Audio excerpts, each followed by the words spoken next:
We're learning details this morning about the temporary ceasefire secured by the U.S. and Russia in Syria. Secretary of State John Kerry said overnight the pause in fighting will go into effect in a week.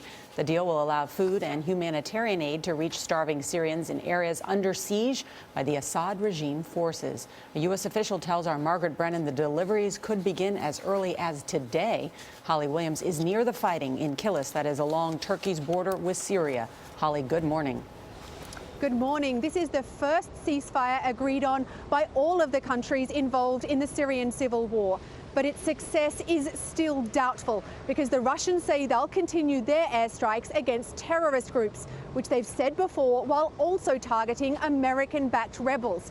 Meanwhile, ISIS and other extremist groups are not a part of this agreement. Syrian civilians are once again paying with their blood as the regime claws back territory from rebel fighters, supported by Russian air power. Russian airstrikes, which only started in September, seem to have tipped the balance in Syria's 5-year-long civil war, giving the regime the upper hand. This week, regime forces launched an assault on the town of Tal Rifat, which had been a stronghold for the rebels, some of them armed by the US. We met Abdul Karim Balul, who runs a school in Tal Rifat, as he crossed the border into Turkey. The shelling and airstrikes are random, he told us.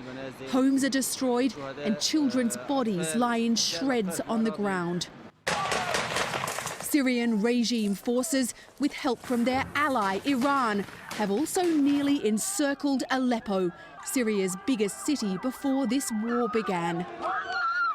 If the ceasefire plan doesn't succeed, 300,000 civilians could be cut off there, as they were in the town of Madaya, under a siege by the regime.